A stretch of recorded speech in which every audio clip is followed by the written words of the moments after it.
To the exercise masterclass, where we're going to be talking about exercising and how to build muscle for weight loss. What's going to be covered in this training? The warm up, exercising, and how hard we need to train to build muscle, as well as cardio, and more specifically, what type of cardio is effective for fat loss. So let's delve in. The warm up. To address the warm up, I want to talk to you guys about what is called an anterior pelvic tilt. And that's because most of you guys have this. So what's happening in an anterior pelvic tilt is your hips are shifting forward. And since your hips are shifting forward, anything that's actually happening below the hip is also getting affected by this shifting of the pelvis. And as you can see in this picture, your pelvis will go ahead and tilt forward and down, which would actually then cause the femur to internally rotate, which is like a towel twisting, as well as your tibia, and then your foot pronating, which actually will then mess up the way that we walk in our walking pattern called gait.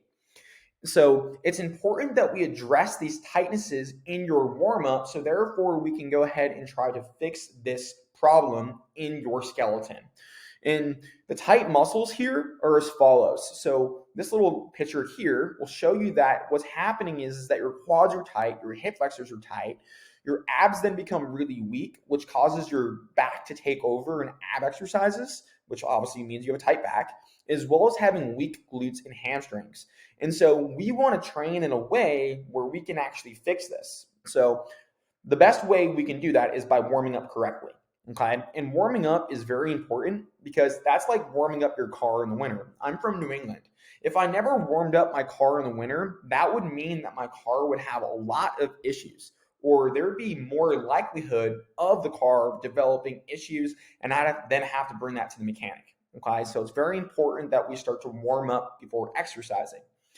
The reason why that is because a lot of us are suffering with tight muscles. Your lower back is really tight, your hip flexors are really tight, quads are really tight, your lats, your chest, your neck. A lot of us have these tightnesses which are causing us to really have a lot of pain, and which is preventing us from doing the hobbies that we love to do in our life. So when going about a warm-up, I developed this little simple acronym here, RMA. And what that is we're going to think about it as this: release, mobilize, and activate. And understanding that this is all based on an anterior pelvic tilt, this is how we're going to address it. We're going to go into the gym and we're going to take a foam roller or a lacrosse ball, and we're going to start to release some of those tight muscles. So like your chest, your neck, your lats, your quads, your calves. And then we're going to go ahead and do mobility exercises, mobilizing the tightnesses that most of us have, which are mid-back and our hips. Really focusing on those two areas is going to help actually loosen up the body and mobilize the joints. And then we'll take care of the weak muscles by activating those weak muscles before moving into our weight training. Now, it's important to understand that even when we get into our weight training, we still are going to be ramping up the right way on compound movements. And so this is all part of the warm-up. We're going to warm up, okay, which should take no more than 10 to 15 minutes following the RMA acronym. And then we're going to go into your workout, but make sure that we're not just going in and going really heavy on our movements. We want to select a smaller weight and then decide after that set how hard that set was. And then depending on how hard it was, then we'll decide to go up in weight. Okay, which actually then goes ahead and leads into the next thing we're going to talk about, which is the actual program itself. Here's a little warm-up example that you guys can follow. I'll link some YouTube videos there. So depending on if you're just a beginner in the gym, whether you've been lifting for a little bit or a while, do not compare yourself, but this is kind of just an idea of how to go about getting comfortable and confident in the gym. And that's simply just going to be, if you're a beginner, start on your machines, get a really good mind to muscle connection, and then move on to dumbbells and cables, and then lastly a barbell. If you're intermediate or advanced, you can go ahead and just use all sorts of different apparatus in the gym, being machines, cables, dumbbells, or barbells. Okay. Let's go ahead and talk about gaining muscle with progressive overload. Okay, so there's going to be 6 ways you can go ahead and overload the muscle. All this means is that you're relearning. Okay, in order for us to build muscle, we are essentially in class and we are just relearning every single time we go to class. Everyone's probably been through school here. And if you have not, that's okay. But that's all we're doing in the gym, is that each week we're just giving your body something new to learn. But it's most important to understand that do not use progressive overload if you feel like you are not ready for adding weight or slowing down the movement or any of the other forms of progressive overload.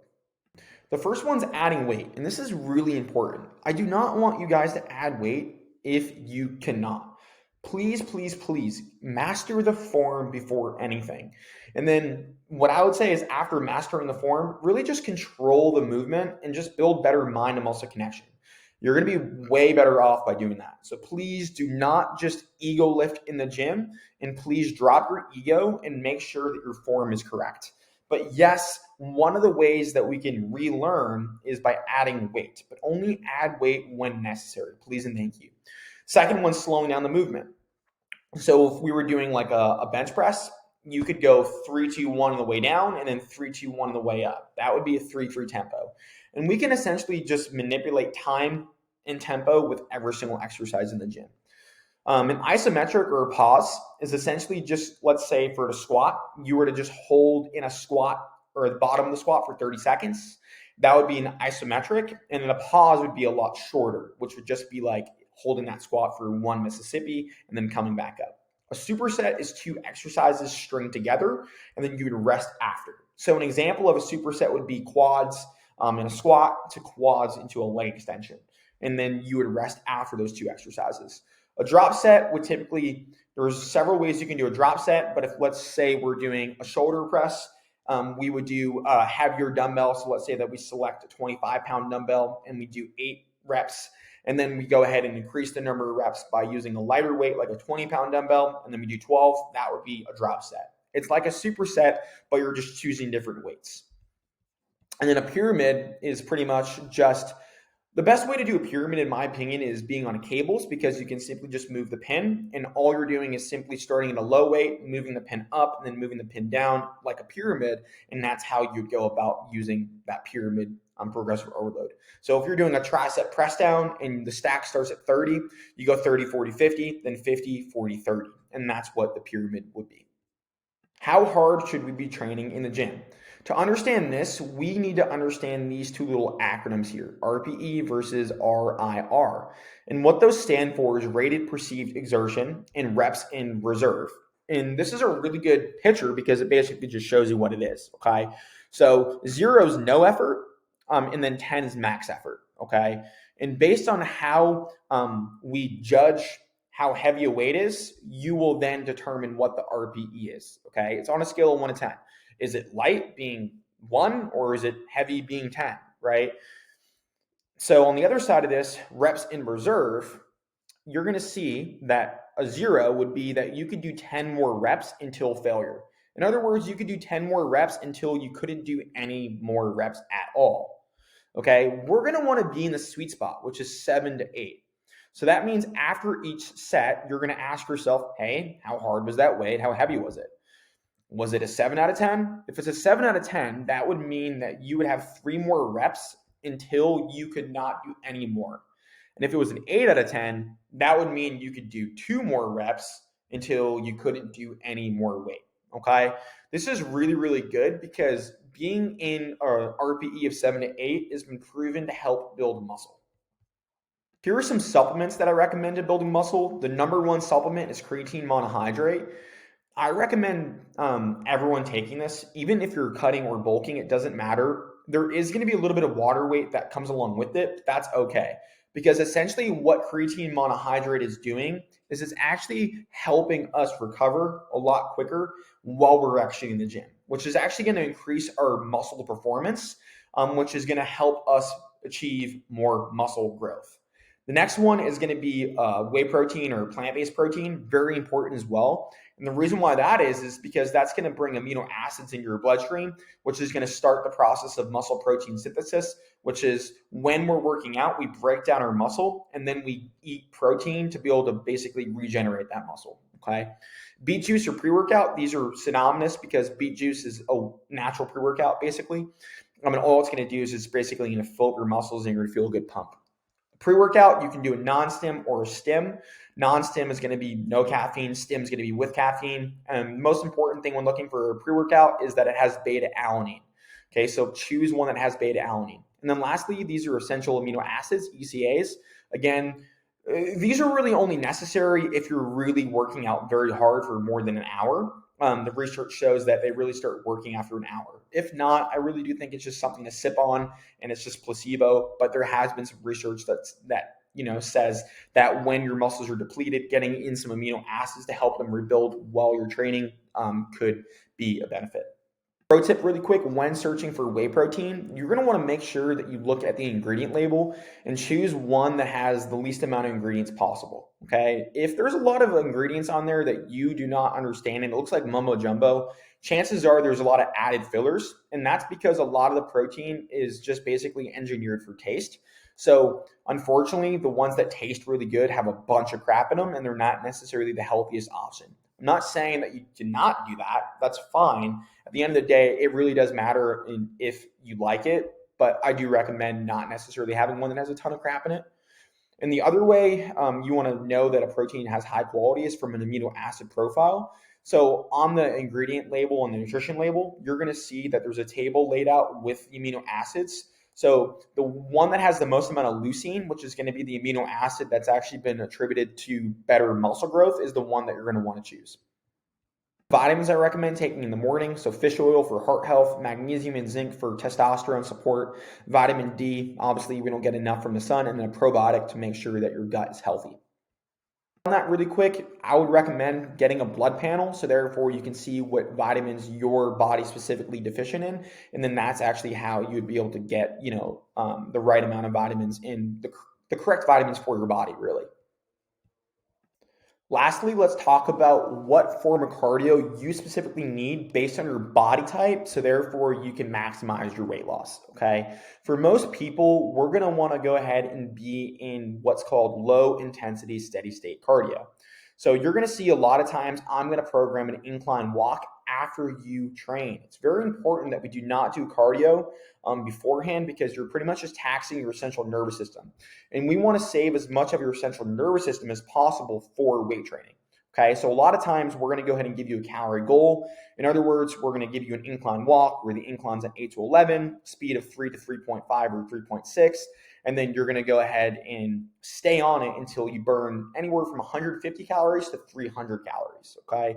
And then we're going to give you basically a goal of, let's say you're doing that for 3 to 4, the max is 5 times a week. For the low intensity steady state cardio. Generally, this is going to be best for people that have a lot of body fat percentage and typically are mesomorphs or endomorphs. So essentially people that look at food and they're already gaining weight because of it and they put on weight really quickly, that's going to be a really good form of exercise. That's not to say that this is not necessarily good for lanky individuals called ectomorphs. It's really pretty much the staple for fat loss. And generally the two machines I like are the treadmill, stairmill. You could also do an elliptical or a Peloton or cycling. That's also really good too. And if you like to be outside, yes, you can go ahead and be outside. You can be on a trail, you can be in nature, or you can just ride your bike outside. The next one here is high intensity interval training. And essentially all this is it's going to require a little bit more central nervous system, and it's going to be a little bit more intense. The benefit of this is because you can burn calories in less time. It's not actually saying that you're going to burn more calories, but you essentially could depending on how hard you work. But this is best for really the person that is lanky and it's really hard for them to put on muscle. This is going to really help this person because they don't necessarily need to be burning as many calories as someone that has a higher body fat percentage. The downfall of this is this higher impact. And so, generally speaking, if your joints are already hurting you, I wouldn't necessarily recommend this. And then it's more anaerobic. So what that basically means is it's more towards exercising with weights rather than cardio. And it's exhausting, right? It's again for more advanced trainees. And I would just sprinkle this on top of your low intensity steady state cardio. In other words, I'm always going to have y'all do some sort of form of low intensity steady state cardio for cardiovascular benefits, but then I'll recommend, 1 or 2 HIIT sessions along that whenever your weight's plateaued. I hope this training was really helpful. I know it was really lengthy, but this is pretty much Really, really good stuff, guys. And if you study this, it's pretty much everything you're really going to need to know about exercise and building muscle, to be honest with you. So happy you guys are here. Thanks.